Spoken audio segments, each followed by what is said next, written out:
I love the ceiling in your office, Tom. It's beautiful. Well, thank you.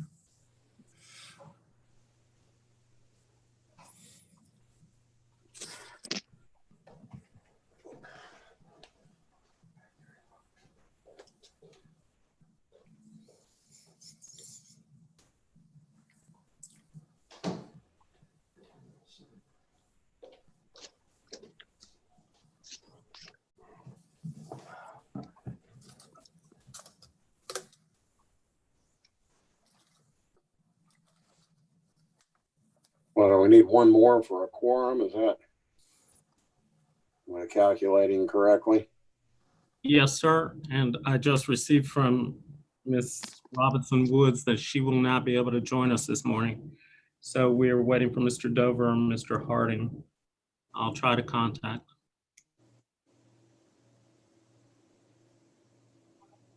Is Dee going to be able to join us? Oh, she's regretted. Oh, okay.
Mark, I think I'm all signed into Prime Gov and everything. So it always takes me a little while to figure that out.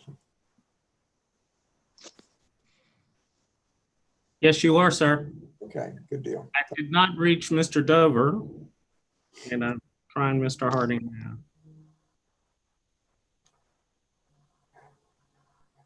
Tom, just when you commented that we'd never had a problem reaching the quorum.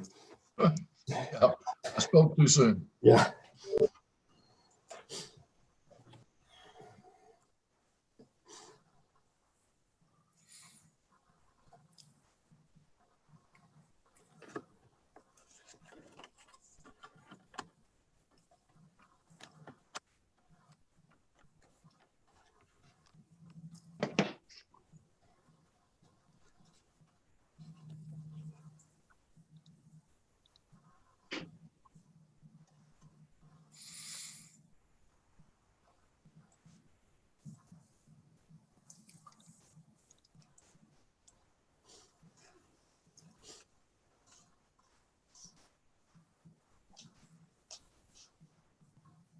Mr. Chairman, I did reach Mr. Harding. He is going to try to get on as quickly as possible. You may start reading your script at this point. Thank you.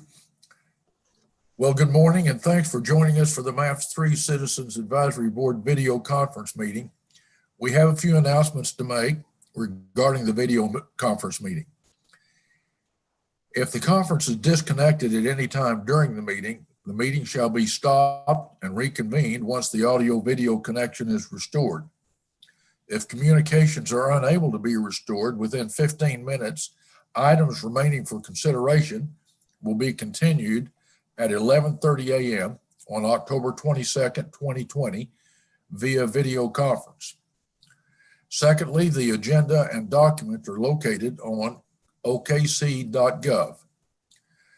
To speak on certain agenda items, please call in advance of the meeting to 405-297-3467 or text your request in advance of the meeting to 405-205-4195. Include your name, the agenda item number, and the reason you would like to speak. Please submit your request prior to the beginning of the meeting to avoid receiving your request after your item has been considered. City staff will attempt to submit requests received during the meeting to process them to the meeting chair. Finally, to speak under the heading Comments by Board Staff and Citizens, please call 405-297-3467 or text 405-205-4195.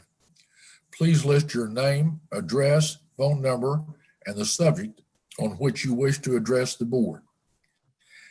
I will ask now, Mark, whether or not we have a quorum present. I do not see him on here yet. Well, if with the acquiescence of everyone, before we take up any items then to call the meeting to order, let me mention to you that on your agenda, item number 4A is a recommended approval of an amended maintenance bond and acceptance of a trail improvement project for Lake Draper Trail. And we have been told that that's going to be stricken from the agenda for today because the maintenance bond wasn't secured and was not acted on by the subcommittee. So if you will strike item 4A from your agenda. We do have some presentations. David, do you want to proceed with those while we wait to see if we get a quorum for the official business? Sure, we can if you choose to. Is everyone comfortable with doing that? Yes. Sure. Yeah. All right, well, let's go then to let's go to the presentations that you have, David. Explain them to us as we go. Okay, well, Which agenda item they are. the first one will be item 4B, which is the final plans and specs for West River Trail realignment. Craig Wallace from Smith Roberts Ballishweiler is here today to give you an overview on these plans. I'd like to turn it over to Craig. All right. Well, good morning to everybody on the advisory board and the staff of MAPS. We appreciate, as SRB, we appreciate the opportunity to be with you this morning to make the presentation on T005 MAPS 3 River realignment, final plans and specifications. Next slide, please. As everybody, I think, is aware that this realignment, the plans and proposal are required based off of the encroachment of the Oklahoma River to the existing trail alignment. Obviously, MAPS sees a needs, and the city of Oklahoma City sees a need to realign this trail to protect those who utilize this. It's a popular trail, and we want to make sure that the safety obviously is utmost importance to that. And so I think that's the reason why we're moving forward with this realignment. And so the next sheet actually shows the trail as it will be realigned along on the north side, the right-of-way of existing I-40 ODOT right-of-way. And then we propose that the trail will come south, or actually the plans show that the trail will go south along Melvin Young's Boulevard. It'll then go west to readjoin or to realign with the existing trail along Southwest 8th Street. We feel like this was what was proposed back in July. We did have a few options along Southwest 8th Street. We settled that in July so that we could move forward with these final plans and specifications. We do feel like this is the best course of action for realignment of this trail. If we want to detail a little bit more on the next, go for it, I'm sorry. This is the title sheet for the final plans and specifications. And as I go forward with the presentation, we'll talk a little bit more about each section of the trail. The first section along the right-of-way, if you go to the next slide, shows the alignment along the ODOT right-of-way. Oklahoma City does currently have a shared use agreement or for shared use easement along the right-of-way or underneath the bridge. And we're working with ODOT now to modify that to include this right of way for the trail to come east along the existing fence line. We'll obviously build the trail, move the fence line to make sure that pedestrians or the bicycle traffic and pedestrians are protected from that ODOT right of way, and as required by ODOT to protect their easement, that will be protected along that. This will be 11-foot trail with drainage considerations so that the water won't wash across the trail and cause additional erosion. And so we will move along that north section of the ODOT right of way. Our next section of trail will go along the east side of Melvin Young's Boulevard behind the curb. We are going to utilize existing roadway and utility easement that's owned by the city of Oklahoma City, so no additional right-of-way was required. The crossing there of the south frontage road on I-40 will be signed appropriately and for safety of crossing on that. And so all of construction, again, will be within city right-of-way along this portion of the alignment. The next section of the trail will be on the south side, and as presented in July, we had several options. The option that was chosen was to modify the existing paving width. There was a concrete section that was 32 foot wide. We were able to work with Public Works, and the pavement ends as we go west, it terminates. And so being able to modify that to a 24-foot roadway allowed us to be able to put the trail behind the curb, again, protected by the curb. So it's an independent trail, not a shared use facility. So we were able to use that behind the curb. As we get off of the pavement, we will be able to utilize an existing roadway and utility easement that is owned by the city of Oklahoma City that proceeds to the west to where we can tie back into the trail, the existing alignment of the trail. The next slide shows the budget. As we estimated this cost of this project, we utilized the most recent bid tabs for both Oklahoma City projects, as well as reviewed the ODOT costing. We have a way to be able to put pricing to that. And so that's what you show here is the unit price total was based off of those most recent tabulations. There is a contingency on there. And so this would be the $531,000 price as far as a budget for this realignment. The next section the next sheet shows the schedule, consistent with what we showed in July. I believe the plans have been submitted to MAPS so that they could put that into their SIRE and their bidding cycle to upon approval on the 27th, upon your approval and moving it to council and approval on the 27th, we will start the bid process in October 28th, bid being November 18th. Then acceptance of that low bid or that appropriate bid. We will issue a notice to proceed in December, and then it shows the construction period through April for construction of this trail. And with that schedule, I would be more than happy to answer any questions that you might have about what was presented today. Excuse me, this is Zane. I have a couple of questions. I know yesterday when we were at the Trails Subcommittee meeting, we said that the original existing trail will be torn out, and this could be for either you or David Todd. At what point during the construction of the bypass will that trail be closed down and removed? Well, Mr. Boatwright, I'll start to answer, and then if David has something to add, he can. We do show on our plans that trail will be removed. I would expect that the process would be a milling off of existing asphalt and or some type of removal of existing asphalt along that, which will leave just the earthen area that's below that. I know the timing of that would be based really on the sequencing of construction for the contractor. If they have other work to do, I wouldn't expect that it would be the first thing, but it's kind of set on their schedule. Currently, that trail is fenced, and I noticed yesterday because of some of the comments of the barricades being down. As I went home last night, I intentionally went by and noticed that somebody was reinforcing that gate that was just south of I-40, and so I think they've secured that. And so I think that would be set by the construction schedule of the contractor based off of the availability of the equipment. Well, I am guilty of going through the gate when it was open. So David probably went out there and padlocked it after I mentioned that. So,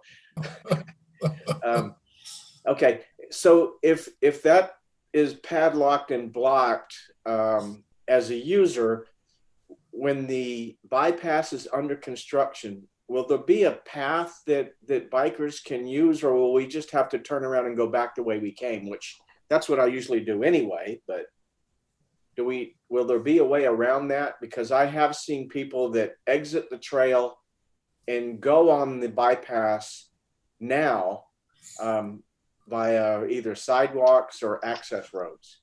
I don't anticipate, Mr. Boatwright, that there will be a temporary path through there just because of the logistics and the lack of available pathways, so to speak. So I think it'll be closed. Okay, that's fine, because by the time I get to there, I'm tuckered out anyway. So, okay, thank you. Other questions? This is Kim Lowe. I did have a question on slide number 3 at the very bottom in the lower left, where we can see the trail coming in with the blue line. Right? Is there a reason why we're not immediately taking the trail into the street and utility easement as it continues westward? Or is that eastward at that point? The roadway and utility easement that's existing there, I mean, is a continuation of the Southwest 8th Street road easement. There is a business, as you can see, just south of that blue line. You can see some buildings that is their access is down that road easement. This will be a protected trail with fence on both sides so that we can separate that 24-foot. The now 24-foot roadway will lead as an entrance to that business. And then as we get past the buildings, that's why we're utilizing the full width. You see where that little curve is. So Okay. That's to allow that business the same access. We're taking that north portion of it, but that is their access to their buildings and to their business there. Right, to allow them reasonable access. That's right, yes. Okay, thank you very much for explaining that. Uh-huh. David, would you take a minute to explain the budget impact of this change? Right. So if you recall, there's excess funds from the 3 trails that we have completed, and this will be a piece of those excess funds. Sorry, I don't have those exact numbers, but somewhere around 3 million is what I recall off the top of my head, and this will be about 500,000 of that. Thank you. So it stays within the trails budget. There's no excess. There's no program excess funds. Thank you. Other questions? Mr. Chairman, this is Mark Beck. You now have a quorum. All right, thank you. Since we have a quorum, then we'll go back to item 1 on the agenda, and we'll call the meeting to order. You have been furnished under item 2 on the agenda with copies of the proposed minutes of our previous meeting on September the 24th, 2020. Are there additions or corrections to those minutes? Shall we approve them?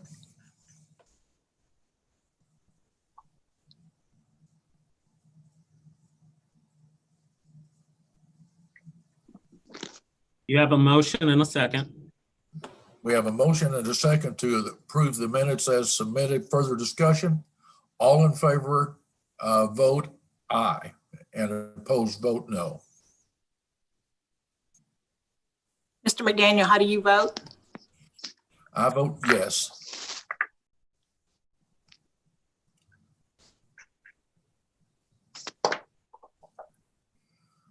All right, the motion has been approved. That then brings us to item 3 on the agenda, the MAV3 budget and obligations report as of October the 8th. Are there any questions or comments? David, do you have any explanation you want to make to us about that? I'll just go over them real quick, Mr. Chairman. So you have in your packet the MAPS 3 revenue and expenditure report for the period ending September 30th, 2020. On the revenue side for the month, we have $150,386, the bulk of that being interest that we're still gaining. Fiscal year, $491,120, and total of $835,383,064. On the expenditure side for the month, $7,603,113. Fiscal year of $19,342,400, and total expenditures $698,323,643. You also have the budget and obligations report, and I'll try to answer any questions if you have any. Any questions?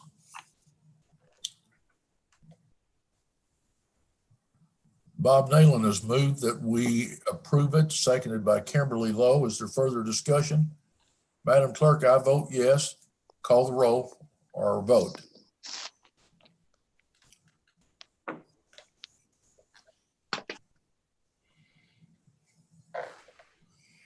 It has been approved. That then brings us back to Roman numeral 4 item on the agenda. And you will recall that we just heard the presentation of item B, the MAPS 3 West River Trail, and it has been recommended by staff that we approve the final plans and specifications. Is there further discussion? It's been moved by Zane Boatwright that we approve it, seconded by Michael Adams.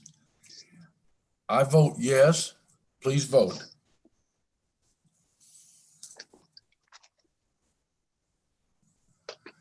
It has been approved. That brings us to item C. David, we have a presentation about that. Yes, sir. Item C is recommend approval of final plans and specifications, MAPS 3 Senior Health and Wellness Center number 2 locker room expansion, project M3-H003C. So this is the locker room expansion at Wellness Center 2 that we've talked about for some time. John Simpner with FSB is here to give you details on this project. So I'd like to turn it over to John. Thanks, David. Here you can see a great picture of the wonderful pool out at the Pete White Health and Wellness Center. Really, this project is to solve a wonderful problem. The classes for this pool are just too popular, and the dressing and changing rooms need to be expanded to address that. Next slide, please. Here you can see a summary on the left of the project. We're doing quite a bit of reconfiguration of the existing restrooms today. We're adding on a little bit to the back end of the building here, where you can see that the southern side totaling about 35, almost 3,600 square feet of renovation and addition. We think the budget will come in just right below the $750,000 estimate. Here today, we're proposing approval of our final plans and specifications. We'll immediately go out for bidding, and we're hopeful this will be a pretty rapid project completing late 21. Next slide. Here you can see kind of the area of the building we're affecting. The dark blue is the areas of the restrooms that will be untouched. The mid-colored blue is the areas of the restrooms that we're going to fully renovate. And then the lighter blue is the addition to the south side of the building. And then the grading that will be affected on the outside of the building is there in green. Next slide. Here's a rendering before and after of what the new addition will look like from the outside. You know, this is the back of the building, really. It looks at the fence line. So from the outside, it will be pretty nondescript, but next slide. Here, when you look at the individual plans, you can really see how much larger of the space we're going to get. We're going to have many more showers, changing stalls, significantly increasing the number of lockers and changing benches out for both the men and for the women. We're going to, we have some private individual restrooms and a storage room immediately north of this that we've worked with the operator, North Care. Those will be used during construction so that we can use the pool and have a place for people to change during this construction. And those will be kept operational as much as possible. Next slide. And here you can see, this is an image of the female restroom, really how much larger and more spacious it's going to be. It's really going to be a dramatic improvement to that space. Just a lot more space to get a lot more people through to continue the success that that center has seen. With that, thank you. I'd open it up to questions. And Questions for John?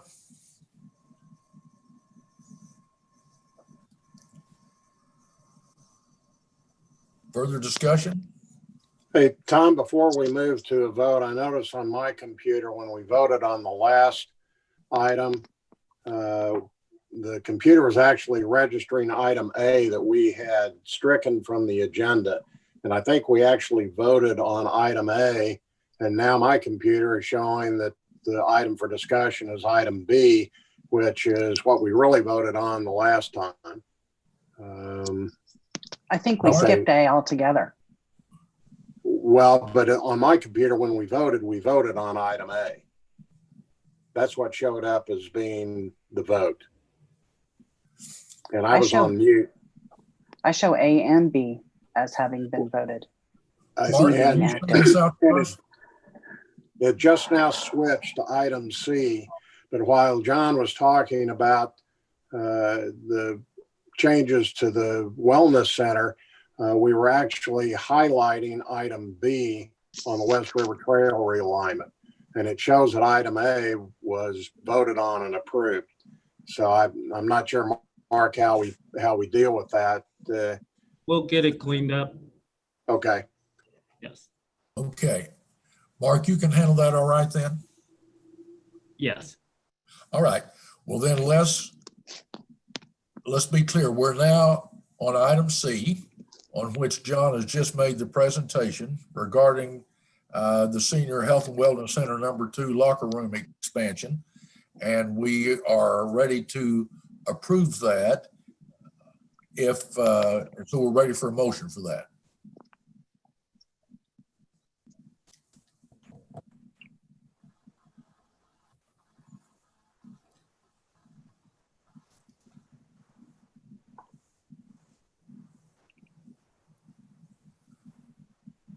Does anyone want to move this?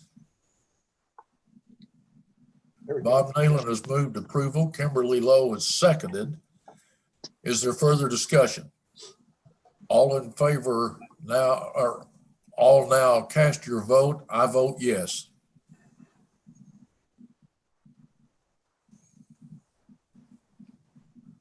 The approval was passed.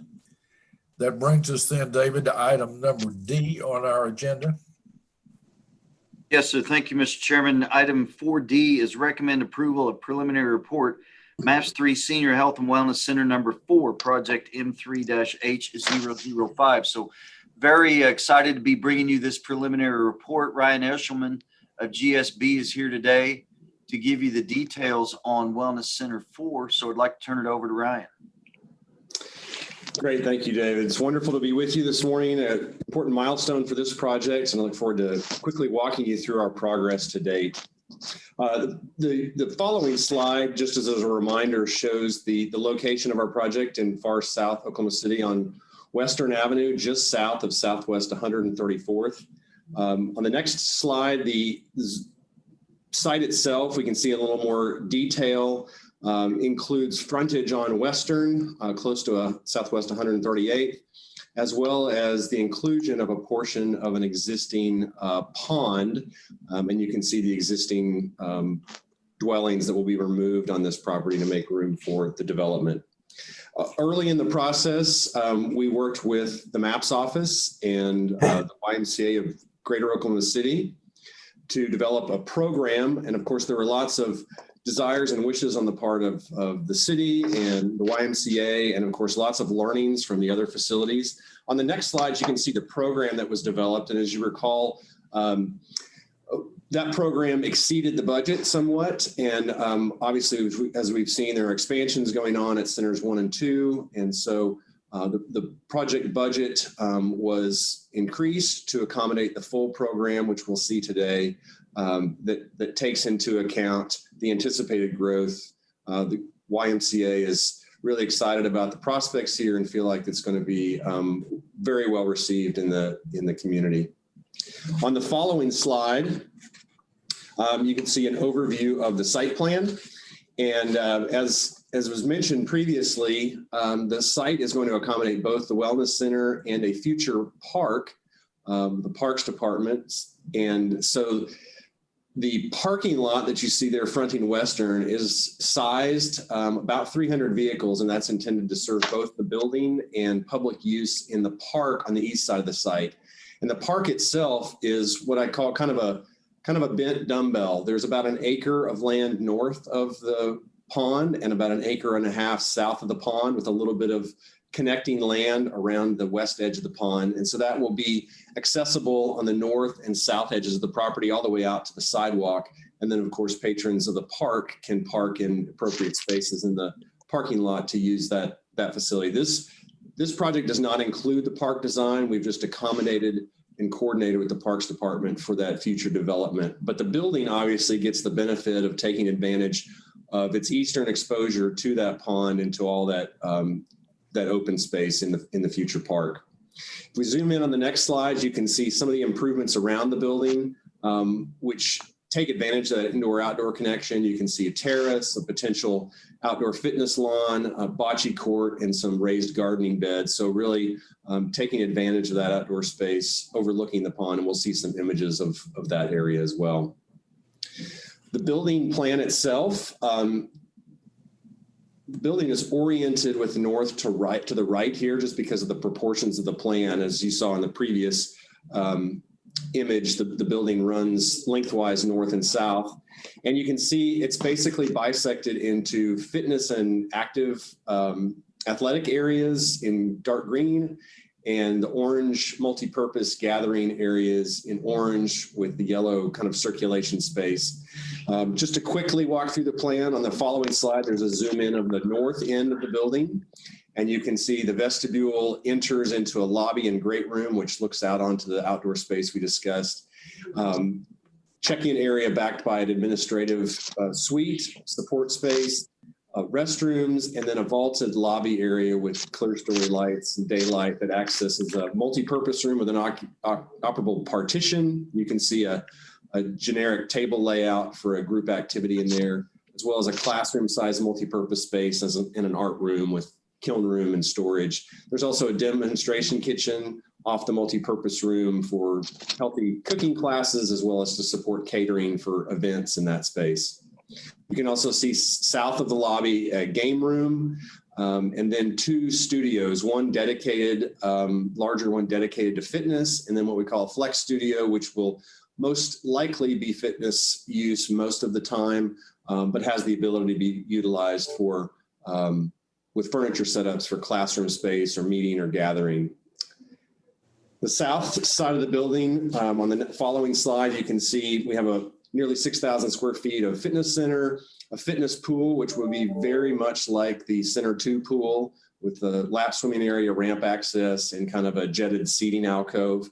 Oversized locker rooms. So we are starting the project with much larger locker rooms, more showers, more locker room space, more private changing area, as well as the private toilet rooms for those who need that privacy or assistance. And then a full gymnasium with a basketball court, full-size basketball court, and the ability for 3 pickleball courts. And then the upper level, you can see on the following slide, is an 11 lap per mile track, which loops that fitness area, overlooks the fitness equipment and the gym, and looks out across the park and the pond. The next slides are some images of the project. And this is an elevated view above Western, looking at the west face, so the front of the building. The building is designed to be sensitive to the orientation and the exposure. So on the west side, we're really managing that sun and that heat gain. So we have windows on the right there into the pool, but they're deeply recessed and shaded. And we have windows on the left into a multi-purpose room that are also shaded. And then we have some shade elements at the entry. You can see the varying sizes and scales and materials on the forms, and those respond to the uses within.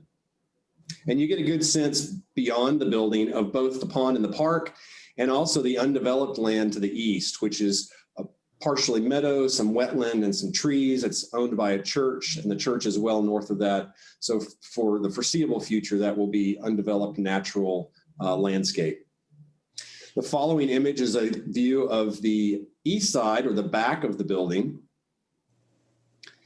And let's advance one more slide here to that image.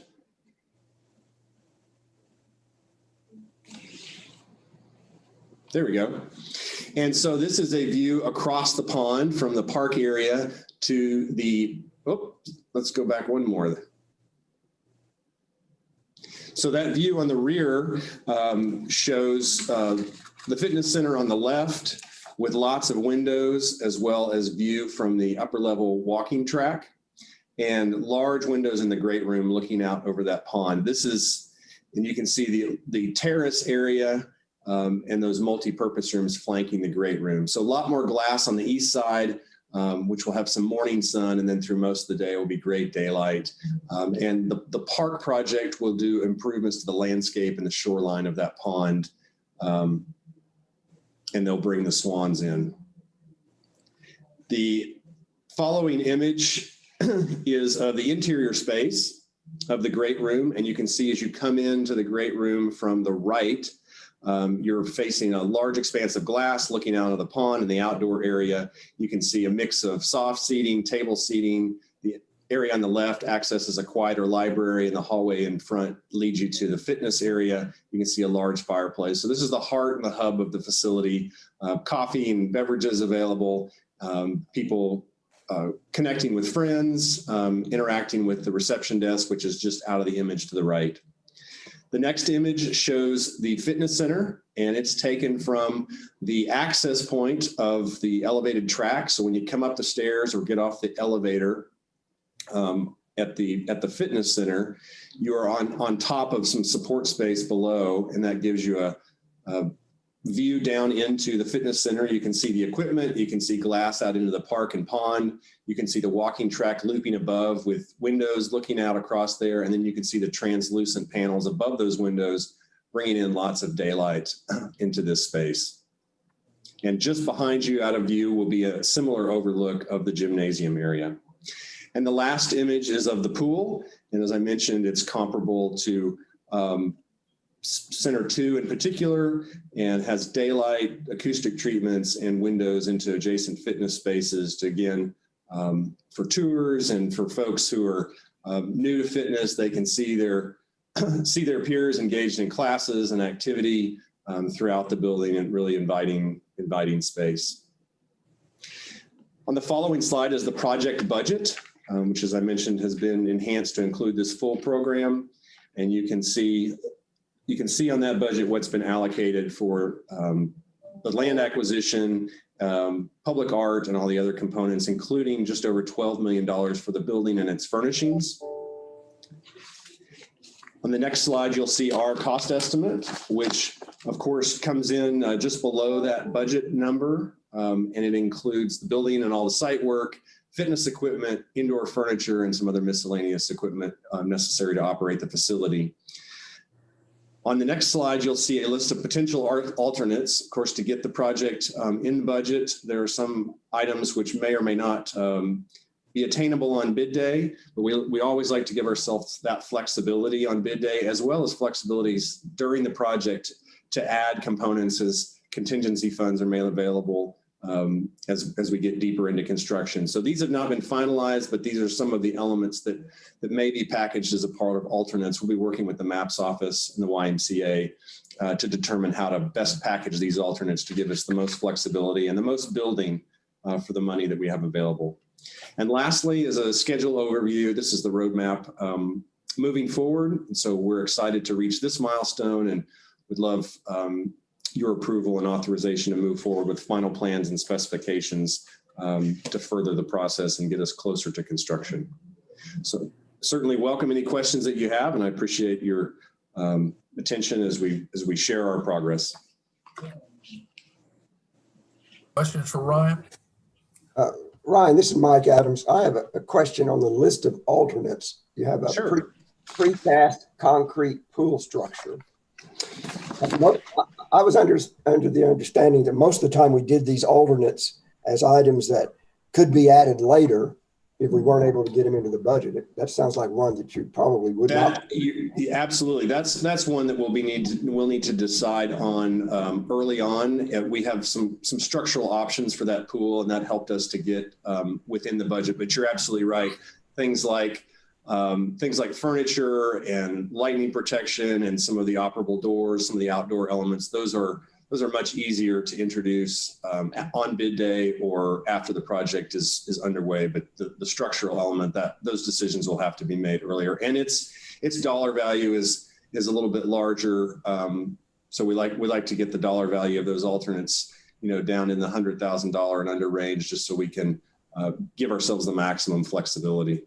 So I assume you're saying that this would be the preferred method of constructing the pool, and the method that's in the base budget is inferior to this? The method in the base budget is galvanized and painted steel on concrete block. That's what was utilized at Center 1. So obviously there is some maintenance that's necessary when you have galvanized and painted steel in that pool. So the precast structure is, a less of a maintenance requirement. So that would be the ideal scenario. And as we still have some design contingency in our budget, and as we move forward, if we can accommodate the concrete pool structure within the base bid, that will certainly be everyone's preference. And then my other question had to do with the site. And I understand you said that this site only includes a portion of the pond, and that the church property, is the rest of the pond in the church's property, or is there some other property surrounding the pond? I believe that the rest of the pond is wholly within the church's property. And so that at present, the park design will include some detention basins, because we cannot use that pond as our detention facility because we don't control the entire pond. So there are some limitations on how we use it, but in terms of improving our portion of the shoreline, or the park's portion of the shoreline, that's certainly within our purview. If you view that church property in the Google or an aerial viewer, you'll see that the church occupies a tiny little part of the land up by Southwest 134th, but they own a very, very deep north to south parcel that runs all along the back of this project. It'd be ideal to have, I guess, the pond in the park property and have a nice trail around it and all. So I'm just kind of curious. Oh, absolutely. I'm sure the Parks Department would love to expand the footprint of the land that they will develop as a park. But at this time, the property line there terminates in the center of the pond. Well, it's a beautiful facility, and I appreciate the presentation. Ryan, this is Zay Boatwright. I have a question. Earlier in the presentation, you showed that there were some decreases in the square footage of the changing rooms in the pool area. Owing to the success of the other centers and the fact that we've had to go in and increase those areas, why did we reduce the size, and do we have enough to accommodate what we think the membership will be? Oh, if I said decrease, I misspoke. I meant to make absolutely clear that these were much larger than the changing facilities at Center 1 and Center 2, so that the size of these locker rooms has accounted for the demand So they are absolutely larger and not smaller than what have been implemented previously. I was referring to I think it was the square footage chart or one of the charts earlier than this that showed. Okay. Let's there. see. There, didn't I see a decrease in shower and changing areas, variance -17? And this does not, you're right. This program on the left column, this program is basically what was allocated as we were designing this project in spreadsheet format. And the gray area is actually when you measure the drawing. So our target was 1,200 square feet and 1,300 square feet, a total of 2,500 square feet of locker room space. When we actually measure, paint to paint, we were 2 square feet over on women's locker room, and we were 17 square feet under. So in architectural terms, that's right on target. But you're right, there's a slight deviation between our target number, and you can see that in all of the categories. So as long as that's a very, very small percentage, we feel like we've landed where we need to land. Does that answer the question? yes, it does. Thank you very much. Certainly. I have a few questions. This is Kim Lowe. Sure. Is this center landlocked because of the park that surrounds it? Meaning that if there were further need for expansion of the building, that there's nowhere to expand? I believe that there is a development going into the property to the south. I believe it's directly abutting. There may be a parcel between us. The land to the north is similar to the land that's being acquired. So it's a large kind of residential parcel. So don't know the possibility of acquiring that, but it's certainly not what I would consider developed. And then of course the church owns a lot of land, which I can't imagine any future plans would ever utilize all of the land that they own there to the east. So I would not say it's purely landlocked, but we have designed the building with the funds that have been available and with the program to basically incorporate what in the other centers would be considered, expansion. So we have some footprint on the site where we can add a modest amount of additional space on the site, some additional, multi-purpose rooms or meeting space or gathering space. But a major addition would certainly affect the park design or require some additional property. Yeah, Carrie, could you move to the next slide? That site plan, it shows, no, one more. Right there, you can see the red line at the north end for the future expansion that Ryan's talking about. Right here. We can add some square footage there on the north. And frankly, the property is going to be owned, by the Parks Department. So the boundary between the building and the park is really, it's really a subjective one.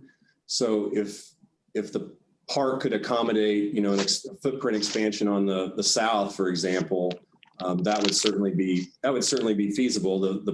It would just affect the footprint of the resultant park.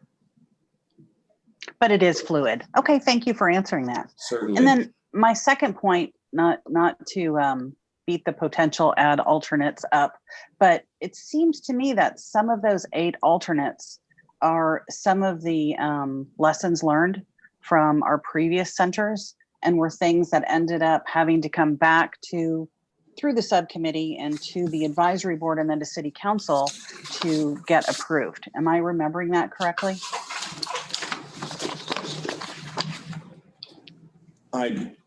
I don't remember specifically, but for example, when item number 6 says additional gym elements, the base bid for this project will include basketball goals for the basketball court.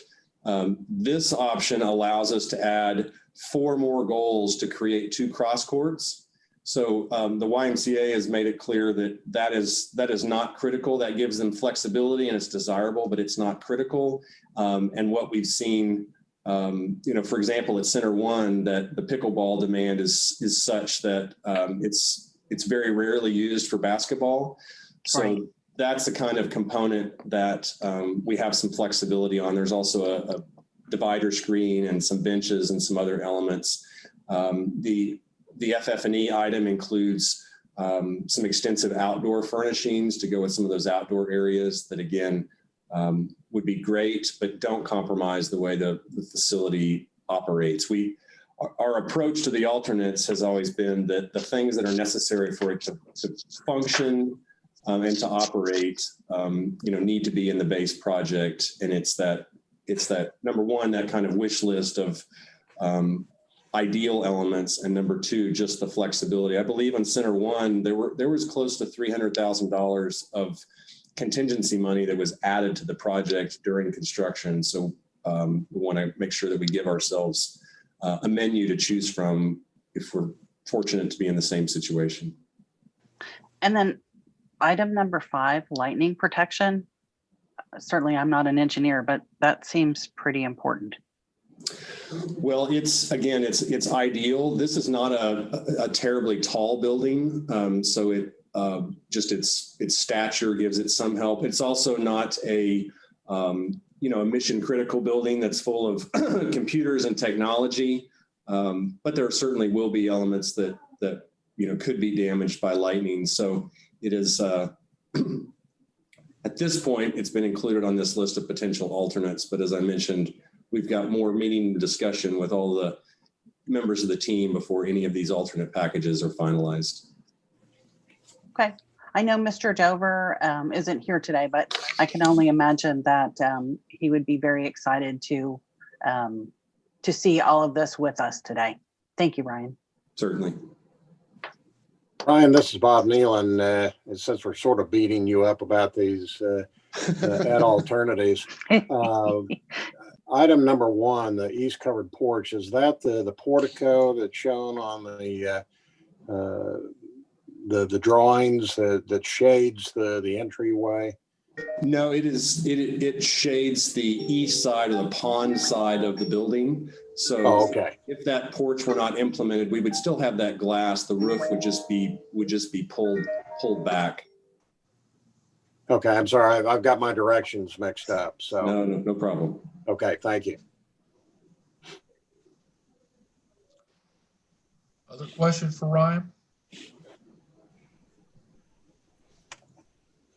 Do we have a motion?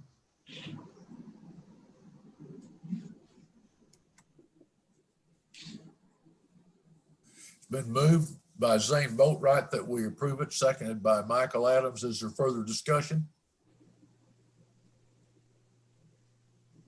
All right, then let's vote. I vote yes. It has been approved. Thank you, Ryan. Appreciate all the work you've done for us in the past and for today. Thank you all very much. Thank you. All right, David, that brings us to item E under Roman numeral 4. Yes, sir, Mr. Chairman. Item E is recommend approval of change order number 2, Maps 3 Modern Streetcar Mainline Additional Improvements. No increase, project M3-S008. The streetcar subcommittee did not meet because this change order was at no cost. It was pretty insignificant.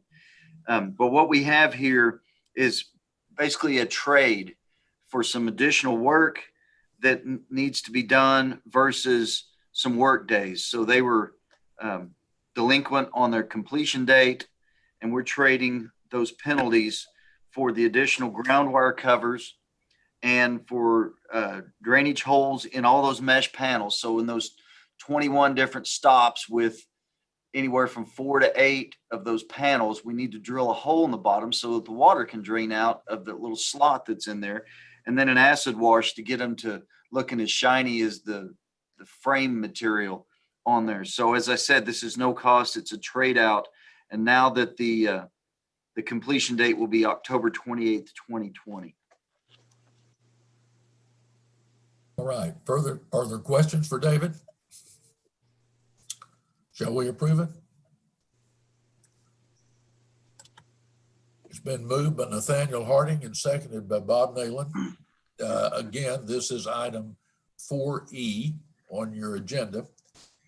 Is there further discussion? Then we please vote. I vote yes.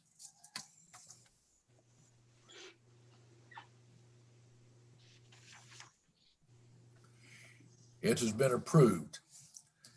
David, that brings us to item number F under Item- 4. Yes, sir. Item F is recommend approval of change order number 32, MAPS 3 Convention Center, increase of $31,227, project M3-C003. So as we get very, very close to the completion of this project, as we get our final inspections and trying to button everything up, some things arise. And you'll see that there's several, in the grand scheme of things, small items here. Gas valve height restrictions that the fire marshal required, some exhaust fan speed controllers, mechanical slot diffuser boot modifications, chilled water relief valve revision, additional fiber communication cables. So that was some additional communications out to the parking lot that was requested. So while it is $31,000, it's essentially minor things that we see during construction as we're trying to wrap this up. And this comes with the approval from the subcommittee. Are there questions for David? We did review this in the subcommittee meeting and did recommend its approval. Further discussion? Shall we approve it? Bob Nayland moves the approval. Kimberly Lowe seconds. Please vote. I vote yes.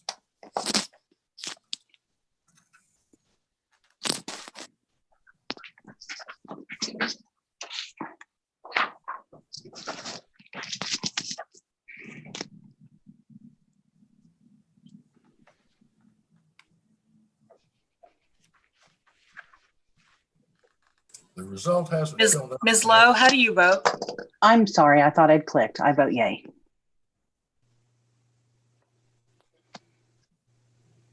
It is passed. That brings us to item 4G, David. Item 4G is recommend approval of change order number 1 and amendment number 2, MAPS 3 South Robinson Avenue reconstruction and waterline replacements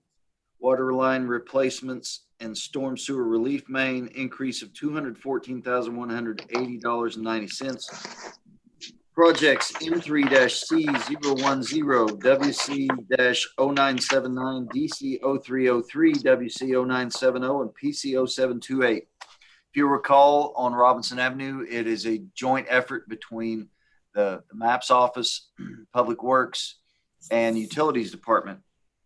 So there's a lot of things on here, but the most significant is some reinforced concrete pipe extension, $83,000, and that will be coming out of the Public Works portion of the project. And then we have additional 7th Street paving. So as we got down there on 7th Street, the existing street that we thought could remain has just deteriorated, has been beaten up. And that's on the back side, very southeast corner of the convention center. So we want to replace that to get that whole area completed. So that's $95,000, and that will come out of the MAPS Convention Center budget. So as I said, it's split among the various departments, and this comes also with the approval from the subcommittee. Questions for David? Shall we approve? Been moved by Kimberly Lowe that we approve it, seconded by Zane Boatwright. Further discussion? Please vote. I vote yes.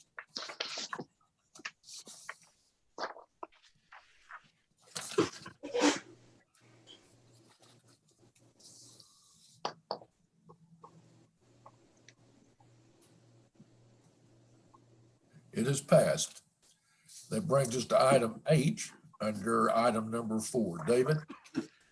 pardon me, item H is recommend approval of change order number 19 and amendment number 7, maps 3 Scissortail Upper Park, 300 Southwest 7th Street, increase of $2,360.55.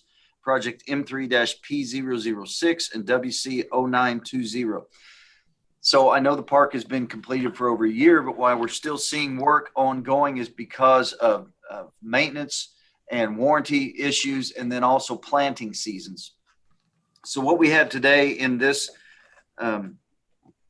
item is two things. There's a change order for additional planting. So over on Hudson Avenue, the soil was manipulated as approved and the plants were planted. That soil was manipulated to about 2 feet deep. Well, underneath that 2 feet, there was still a lot of clay, and it was trapping water like a bathtub in there, and those plants could not stand to be that wet. So we needed to replace the species. So we have $50,000 of plants, and I know that's a lot of money, but it was a lot of plants all along that Hudson area next to those hollies, if you're familiar with the park.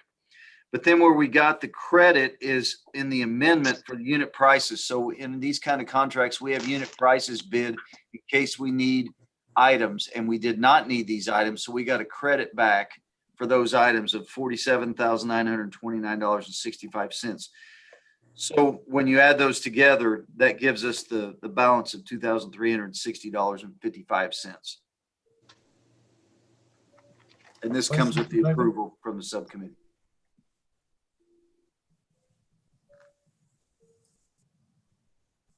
Any questions?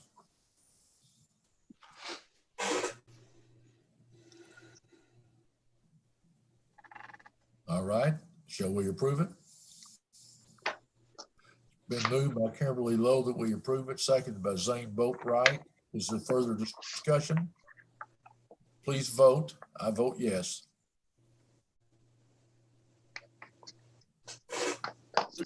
Passed.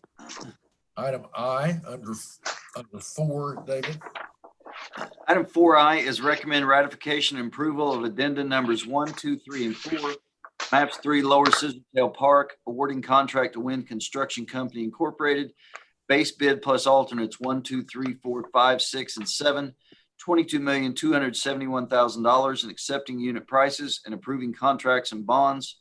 Project M3-P016, WC-1000, and SC-1073. So you'll see in your memo that we received 5 bids for the project. Very pleased with the spread in those bids. It's what we would consider a pretty tight bid, ranging from the 19 million to the 21 million from the bidders. After analyzing the bids, what we presented to the subcommittee was the base bid plus all of the alternates. The main issue that we had was we couldn't stay within the given budget and still have the pavilion, which has the restrooms that are down near 14th and 15th Street off of Robinson. So there would essentially be no restrooms at the south end of the park. You would have to be up by Little Flower Church or go across the Scissortail Bridge or Skydance Bridge to get to the event pavilion. So what we're proposing today is allocating 1.755 million out of the $1,755,000 out of the $19 million that was allocated to not only Union Station, but also to the lower park. And if you remember, there was discussions about $1 million of that for the lower park connection, which is included as one of these alternates. So that would be an additional $755,000 to complete the project as desired. I hope I beat that around enough. Ms. Lowe, you might want to continue with my rambling. Well, I don't think you're rambling at all, but I'm happy to go through some of those numbers because there was a lot of time spent looking at all the options. Obviously, if you just to start everyone off on the right track, if you go to page 12 of your packet, it's the second page of our budget report today.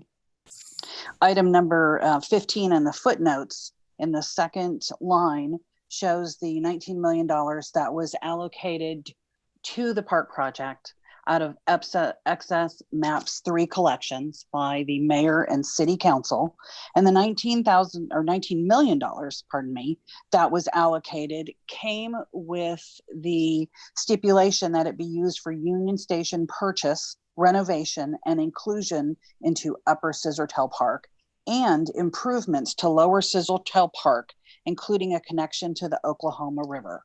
So whereas we don't have total breakdowns from the mayor and city council as to how they arrived at that number of 19 million, but we've always operated under the assumption that they were trying to lend as much money to Union Station, certainly, and also knowing that because we had to move money from the lower park to the upper park, that some funds were there. So out of that 19 million, we assumed 1 million, 18 million. Looking then at the total budget on this park, 1.755 was certainly very close to our anticipated or tentative $1 million out of that 19 million.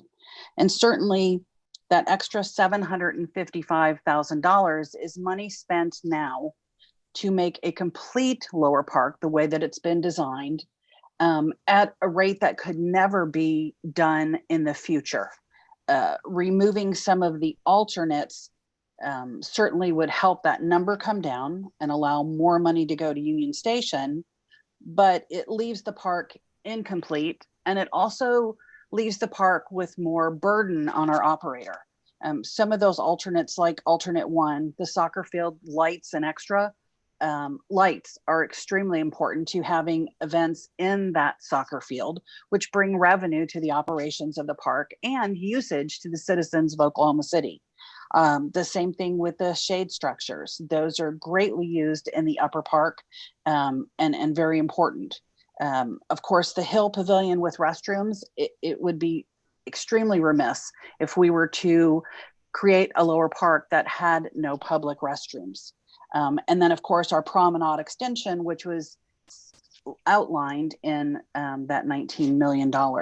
So we spoke a lot about the fact that Union Station could probably use $30 or $40 million, maybe $50 million, who knows, to restore her to her total grandeur. But we feel like awarding all of this to the lower park makes it a complete park, that the citizens of Oklahoma City who have paid for this can use it, especially in times when outdoor activities are more important than ever.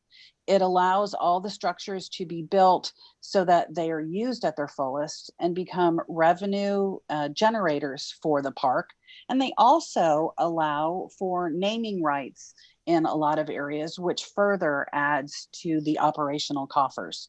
So even though taking an extra $755,000 away from Union Station is a little bit of change to come out, in the long run, we feel that it's well worth it to finish that lower park. And then we can begin fundraising and looking at alternate ways to get Union Station possibly designed and built out in stages, or even to its completeness, depending on how much money could be added to the remaining $17,245,000. I know that's a lot, but I hope that helps make sense for everyone. Questions for David or Kim?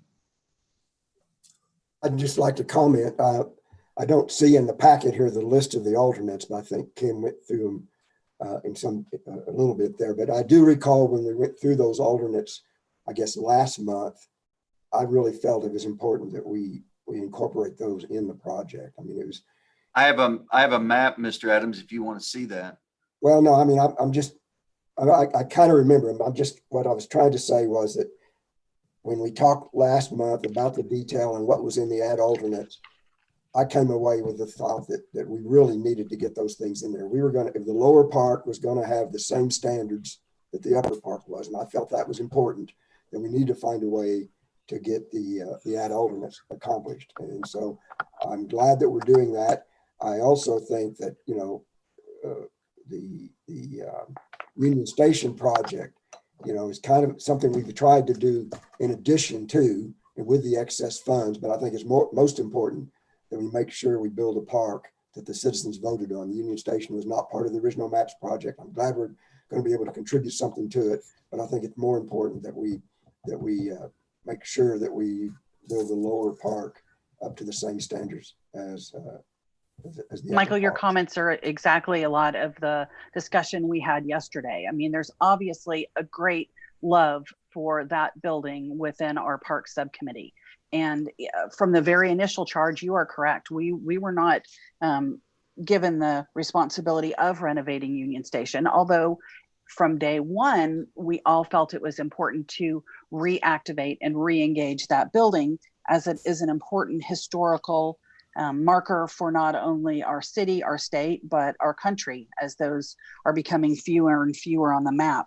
And Scissortail Park Foundation is just as dedicated as that subcommittee is to see that building become an integral part. And I believe it will, with the remaining funds and just the philanthropic love and heart that our community has. So this does come with the unanimous approval of the park subcommittee. David, I did have one other question. Who was the contractor on the upper park? Downey Contracting. Downey, okay. And so we don't have an issue with, I guess, two different contractors working on the park or anything like that. No, they're, as far as we're concerned, they're two separate projects. Okay. And our architect is happy with our choice as well.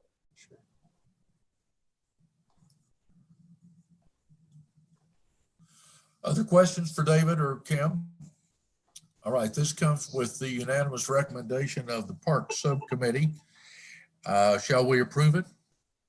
It's been moved by Michael Adams that we approve it, seconded by Bob Nayland. Is there further discussion? Please register your vote. I vote yes.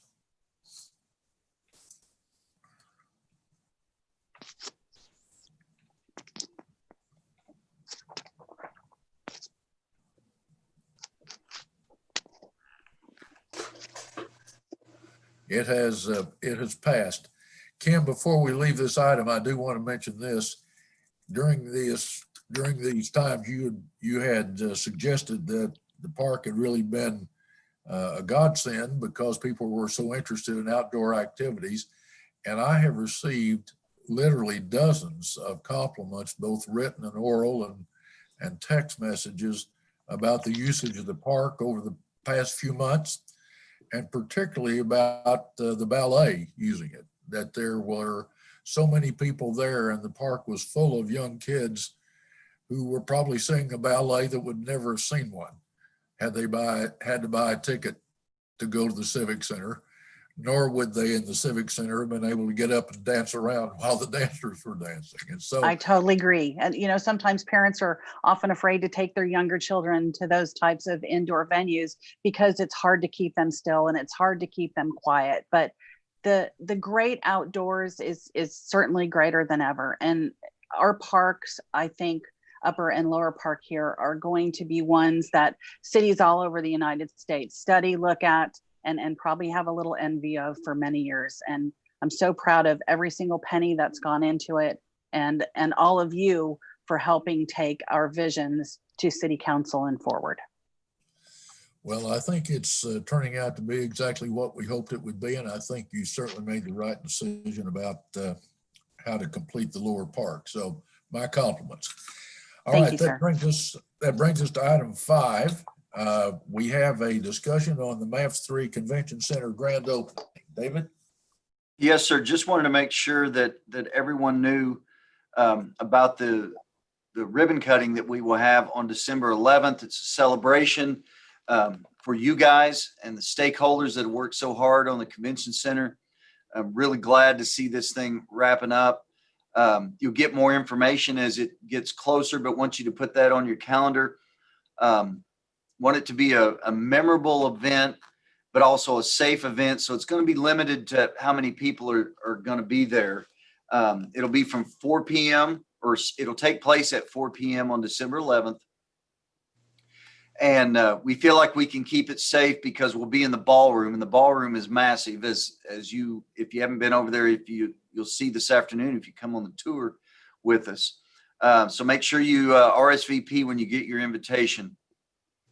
Then after that event, we will have a public opening in the spring that will include the Omni and the whole area. And I think it'll be just a wonderful event. But if you can't join it, you can attend also. They'll be streaming it on Facebook Live, so you'll be able to watch it there. So hope everybody can make that event. Thank you, David. Any questions for David about that? David, that's at 4 p.m. on the 11th, you said? Yes, sir. Okay, thank you. Yeah, December the 11th at 4 p.m. Limited crowd, and all the safety precautions that we can make. All right, that brings us to item number 6. Any new business, David? We do not have anything, Mr. Chairman. Any member have new business? All right, then let's move to item 7, subcommittee reports. Any subcommittee want to report to the board? This is Zane Boatwright for the Trails and Sidewalks Subcommittee. We did not have a quorum this week. However, we did receive the presentations for the rerouting of the river trail, and of those members that participated in the meeting, that was a unanimous recommendation. That's all I have. Thank you, Zane. Any others? All right, that brings us to item 8. David, you want to give us your update? I think we touched on most everything today. Art continues at the fairgrounds, and work continues at the river for the second floor build out. Everything else I think we've talked about. Really excited about the convention center. I know it's difficult to get by there to see all the landscaping that's gone in the last few weeks, but they're starting to wrap that up. It's looking beautiful. Also, Robinson has been paved from the boulevard up to 4th Street, and within the next 2 weeks, they'll have it all the way across the front of the convention center paved, and maybe we can get the food trucks back into the park and get some of that fencing down. But everything's going really well, and I'm glad I can report that. Very good. Any questions for David? David, the tour this afternoon, I'm sure there's an email that tells me all this. Do we have to bring any approvals or documents or? Yes, sir. I'll make sure you get that again. There's a consent form and then a COVID screening. I've probably got it here somewhere. And then where exactly are we meeting? If you'll come in off of Gaylord on 5th Street, go through the gate, you'll see there for the construction, you're going to be meeting in the south parking lot, that large parking lot that's south of the convention center. Okay, thank you.